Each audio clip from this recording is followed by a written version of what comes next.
Bonsoir à tous et bienvenue. Bonsoir Dr Souhail Latrèche. Alors vous êtes médecin scolaire à la Chaux-de-Fonds et avec vous nous allons parler du surpoids chez nos enfants et surtout de comment le prévenir. Également au programme notre fil rouge. Cette semaine nous relookons Christine qui vient de Lucie dans le canton de Fribourg.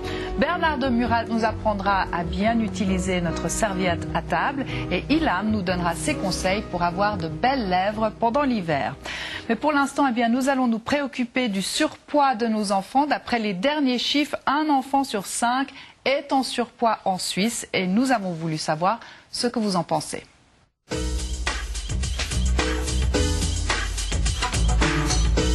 vous, pourquoi est-ce que l'obésité augmente chez les enfants? Probablement l'alimentation, peut-être l'alimentation fast-food. Déséquilibre dans les aliments. Dans un kebab, d'accord, c'est gras, mais il y a des légumes quand même, il y a de la viande, donc il y a tout ce qu'il faut. Au dosage de sucre trop élevé dans les biscuits pour enfants, par exemple, on voit que c'est exagéré, quoi. Grignotage, les sucreries. Les enfants sont toujours trop laissés tout seuls devant la télévision en train de manger. Mais aussi l'absence de sport. Le manque de marche. Avant, on était obligé de marcher premièrement quand on était enfant pour aller à l'école, pour aller tout partout. Aujourd'hui. Et qu'est-ce que l'on pourrait faire pour lutter contre ce problème? Je ne sais pas, peut-être faire des cours ou apprendre aux enfants comment bien manger. Que les repas soient pris en famille. Je suis professeure et je vois que les élèves ne mangent pratiquement pas de légumes. Les enfants doivent faire plus de sport.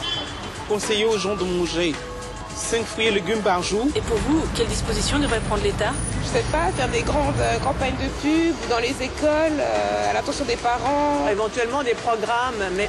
On consomme beaucoup et tout est fait pour que les enfants aient tout sous la main. Parce que quand vous voyez ces enfants à 8 ans qui ont de la peine à se bouger, je trouve que c'est triste. Alors docteur Latrèche, pourquoi est-ce que selon vous il y a de plus en plus d'enfants en surpoids en Suisse?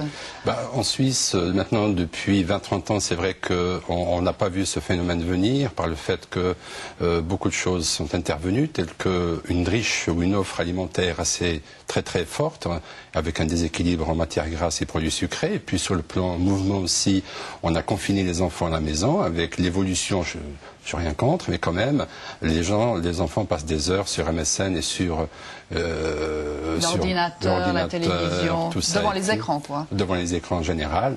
Et puis on a pensé bien faire d'avoir les enfants à la maison. Or, on sait très bien que l'enfant, l'endroit le moins sécurisé au monde, c'est la chambre de l'enfant actuellement. Alors, on a entendu une jeune fille avec un kebab dire que ça, finalement, c'est pas si mauvais parce qu'il y a de la viande, il y a des légumes. Est-ce que ça aussi, c'est un des problèmes? Je pense que le kebab en lui-même n'est pas un problème, parce qu'on voit de plus en plus 2 ou 3 légumes dans un kebab. Le problème du kebab, c'est qu'il est volumineux. Et puis les gens ont tendance à vouloir le terminer, même si la faim est là, même si on a dépassé la satiété. Donc il y a le volume de kebab, il y a la boisson très sucrée qui l'accompagne, et si l'enfant reste à la maison, on fait de lit du surpoids. D'accord. Alors quand est-ce qu'on parle de surpoids? Ça veut dire quoi exactement, surpoids chez un enfant? Alors, les professionnels le définissent par l'indice de masse corporelle ou le BMI. Quand on va chez le pédiatre ou le médecin généraliste, on a des courbes qui se superposent. Et puis quand l'enfant sort de cette dernière courbe, il est en effet en surpoids ou en obésité, selon l'IMC. Les parents ne le voient pas, bien sûr, n'ont pas chacun une courbe à la maison, mais quand même, ils le voient quand l'enfant ne rentre plus dans ses pantalons ou quand ses copains le mettent à côté pour des jeux ou autre chose. Donc, pour les professionnels, c'est un chiffre qui est noté sur les courbes de croissance. Très bien. Alors à Genève, il y a un nouveau programme qui vient de commencer. Il s'appelle Contrepoids et il s'adresse non seulement aux enfants, mais aussi aux mamans. Et tout le monde bouge. Je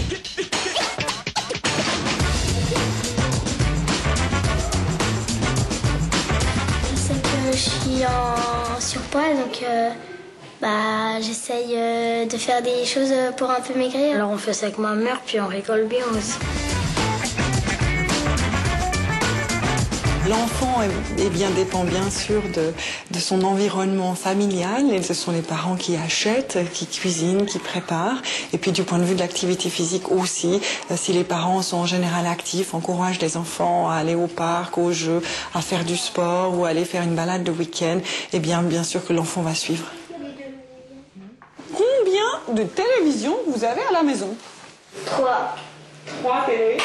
Elles sont où tes télés? Une à la chambre.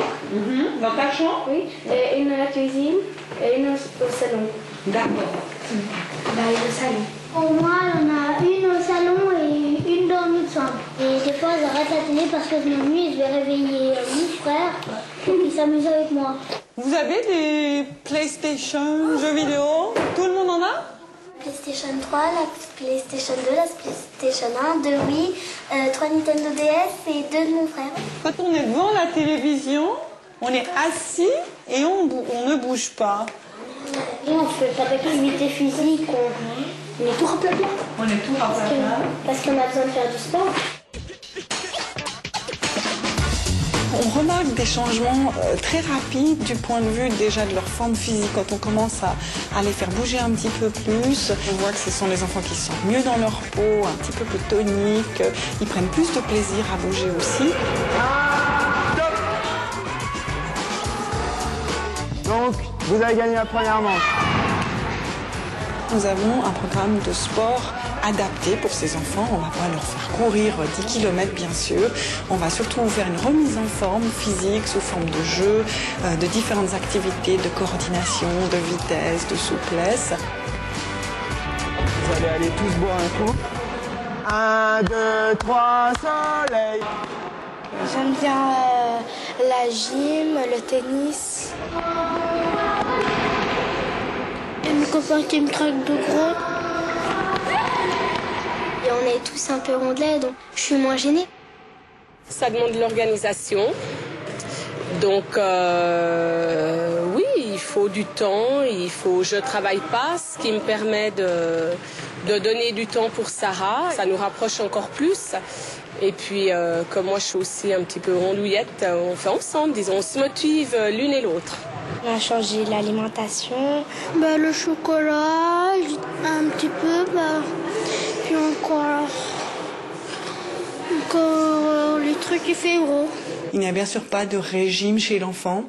On sait que les régimes sont extrêmement frustrants, que les enfants, en général, le mangent par derrière ou en cachette.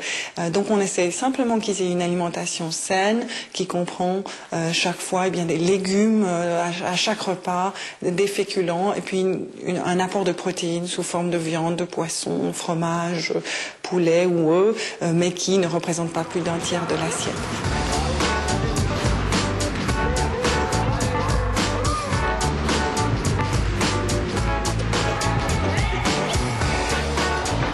Du point de vue du poids, on veut simplement une stabilisation du poids. On ne veut pas qu'ils perdent de poids, pas maigrir, mais maintenir le poids pendant la croissance, de manière à ce que les enfants grandissent dans leur poids et s'affinent au fur et à mesure des années. Parce que je voulais devenir comme mon père.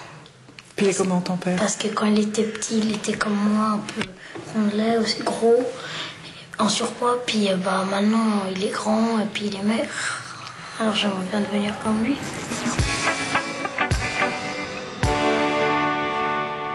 Voilà, on vient de l'entendre, le rôle des parents, c'est quand même très important, l'image des parents. Alors c'est une bonne chose de faire ça avec son enfant, d'aller bouger avec eux dans ce type de programme? Effectivement, c'est une bonne chose. À Chaux-de-Fonds, on le fait depuis des années maintenant et on se rend compte que la famille a un but commun. Quand on fait un certain nombre de choses avec les enfants, les parents sont cloîtrés, soit à la maison, soit en dehors de la salle où les enfants font, il y a une motivation des enfants qui n'est pas celle des parents et puis l'intérêt n'est pas le même.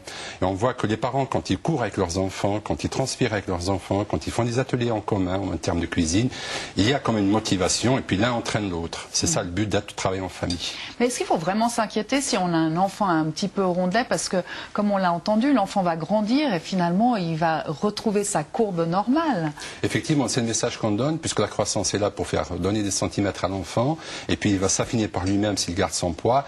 Mais il faut savoir qu'on n'est pas tous égaux vis-à-vis du surpoids. Il y en a qui prennent, malheureusement, il y en a qui prennent plus de kilos à l'adolescence que de centimètres. Et il est clair on laisse la puberté faire les choses, et si un enfant grandit, on ne va pas lui mettre quelque chose sur la tête pour qu'il arrête de grandir, mais quand même, on doit tenir compte aussi de l'activité sportive et de l'alimentation saine. Donc c'est bien de prendre les choses en main relativement tôt. Mais comment faire manger un enfant mieux, c'est-à-dire manger des légumes, des fruits, tout ça? Les enfants, franchement, ils n'aiment pas trop ça, ils préfèrent les biscuits, les bons goûters qui sont pleins de chocolat et de cochonneries, c'est tellement meilleur. Effectivement, c'est tellement meilleur. C'est vrai que, mais je pense que les parents doivent donner un exemple. Et là, je rends hommage aux familles qui se battent 2 fois par jour à faire manger les enfants de légumes et de fruits. Même, il faut relever aussi que les fruits et légumes sont très chers pour certaines familles. Et on n'arrive pas à avoir 5 légumes et fruits par jour.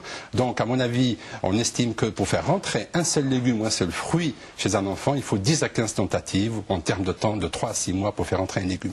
Donc, il faut varier les légumes, varier les fruits, les couper différemment et les faire cuire différemment. Donc, insister. Insister tout en participant aussi, parce que certains parents ne mangent pas les légumes et les fruits, ils veulent que leurs enfants mangent aussi. D'accord, donc il faut montrer l'exemple. Alors, on le sait, il n'y a pas que l'alimentation qui compte, il y a également l'activité physique. Et une idée, c'est de se rendre à l'école à pied. Dans beaucoup de villes romandes, il existe des pédibus.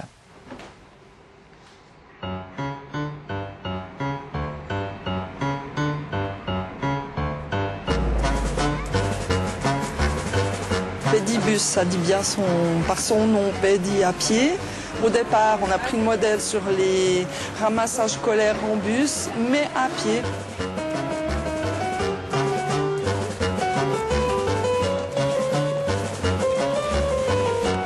Si les parents d'un enfant travaillent, pour pas que le laisser aller tout seul et qu'il se fasse écraser, ben, il l'inscrit à un cortège avec plein d'autres enfants.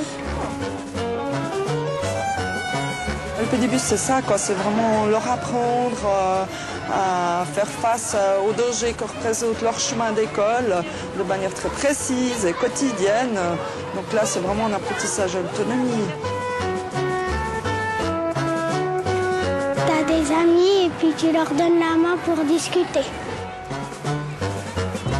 Les enfants, avant le souper, étaient devant la télévision en train de jouer à l'intérieur, pendant que maman préparait le repas. Tandis que maintenant, ils sont dehors. Quand il fait beau, ils bougent, ils sont en vélo, ils courent, ils sont dans la rue. Mais c'est une démarche qui est aussi un peu la suite de Pédibus. Alors, est-ce que c'est vraiment une suite? Est-ce que marcher ensemble incite vraiment les enfants à jouer ensemble après dehors? Tout à fait. Marcher ensemble est un moment agréable pour les enfants. Ils échangent plein de choses. Et c'est vrai que Pédibus est une bonne façon de faire marcher les enfants parce qu'on voit les parents, c'est vrai, accompagner leurs enfants à l'école alors qu'ils ont 2 jambes et peuvent marcher. D'accord, mais les enfants, il y en a certains qui sont quand même un petit peu paresseux. Est-ce que vous avez des conseils pour les faire bouger un peu plus? Je crois qu'il faut montrer à l'enfant qu'il faut avoir un cadre familial, parce que ceux qui sont paresseux, généralement, sont en face de jeux et bien d'autres choses. Donc à ce moment-là, les parents doivent mener un cadre, fixer un cadre de mouvement, comme un cadre alimentaire, on vient de parler tout à l'heure, et participer aussi, faire participer leurs enfants à des activités, ne serait-ce que marcher, aller nager. Et les enfants paresseux, je crois qu'ils sont demandeurs de quelque chose, s'ils ont un intérêt à gagner après avoir bougé. Donc il y a toujours un intérêt à un enfant au bout du chemin pour qu'il bouge. Donc il faut simplement trouver la bonne idée pour les faire bouger un petit peu, que ce soit quelque chose de ludique et amusant. Tout à fait. Merci beaucoup en tout cas, Dr Latrèche, pour tous ces conseils. Et maintenant nous allons passer à toute autre chose avec notre fil rouge de la semaine, le relookage de Christine.